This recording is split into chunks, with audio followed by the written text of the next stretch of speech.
Internet n'est pas un espace de non-droit où l'on peut faire et dire ce que l'on veut sans conséquence.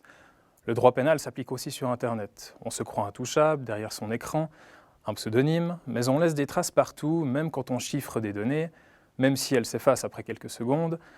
Ces traces peuvent être obtenues et exploitées par les autorités pour remonter jusqu'à l'auteur.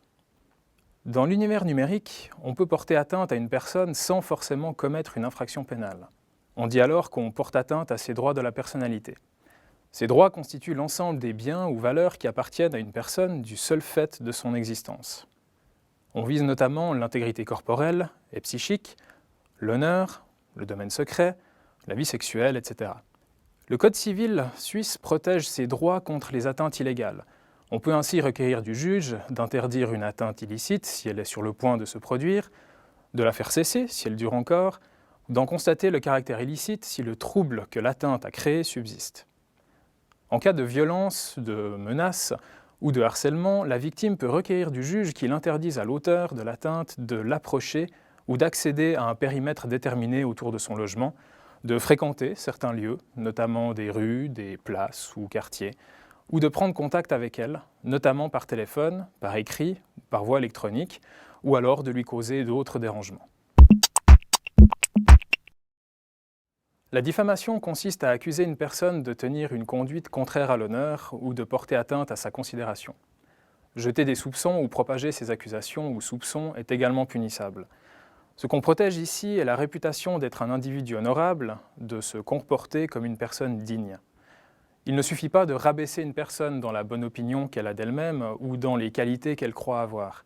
Il faut en outre s'adresser à un tiers et non pas à la personne visée pour que la diffamation soit réalisée. Par exemple, le fait d'affirmer que quelqu'un entretient une relation adultère ou le fait d'écrire qu'une personne est dérangée psychologiquement ou qu'elle a une santé mentale déficiente constituent des cas de diffamation.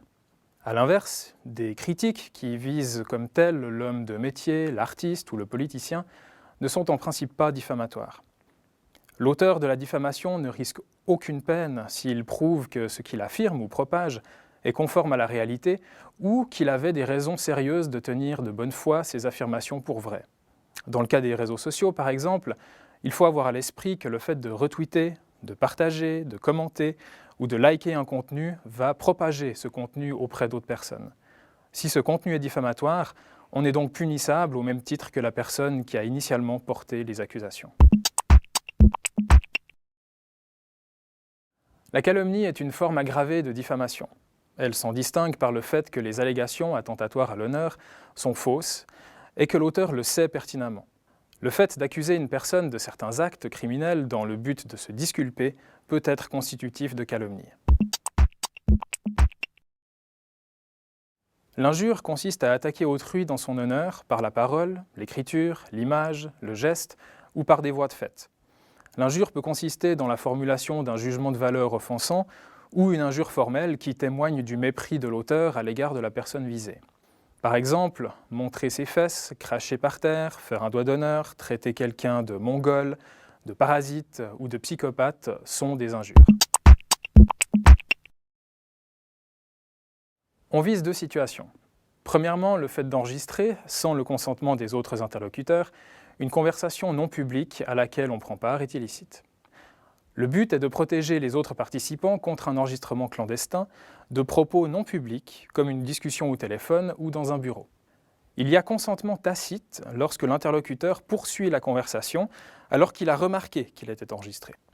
Deuxièmement, est punissable celui qui, sans le consentement de tous les participants, aura écouté, à l'aide d'un appareil ou enregistré une conversation non publique entre d'autres personnes. De manière générale, ce qui est audible par tous est exclu du caractère privé. Il faut néanmoins déterminer si la conversation comme telle revêt ou non un caractère privé.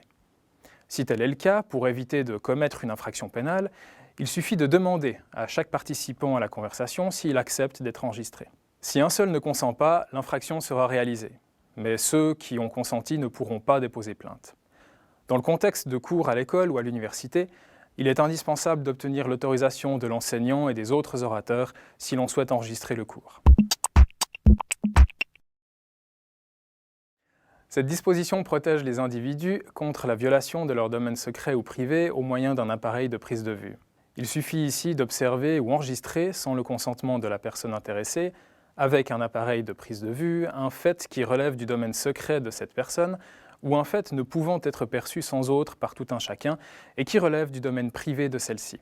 Le domaine secret comprend tous les faits de la sphère hautement personnelle que l'on cherche à détourner de la connaissance d'autrui, tels que les conflits intrafamiliaux, les activités sexuelles, mais aussi la souffrance physique, etc. Le domaine privé est une notion plus large, mais qui ne concerne toutefois que les faits qui ne peuvent être perçus sans autre par chacun. Cet article protège donc les lieux de vie privés comme le domicile, la maison, le jardin, l'appartement, le bureau, une tente de camping ou une chambre d'hôtel. Filmer ou photographier une personne dans l'espace public ne constitue pas une infraction pénale, mais peut cependant tomber sous le coup du droit civil et de la protection des droits de la personnalité. Dans le contexte de cours à l'école ou à l'université, il est indispensable d'obtenir l'autorisation de l'enseignant et des autres orateurs si l'on souhaite enregistrer le cours. La pornographie en tant que telle n'est pas condamnable pénalement, certains aspects de la pornographie sont répréhensibles. Lorsqu'on parle de pornographie, on vise la présence d'objets ou de représentations à caractère pornographique.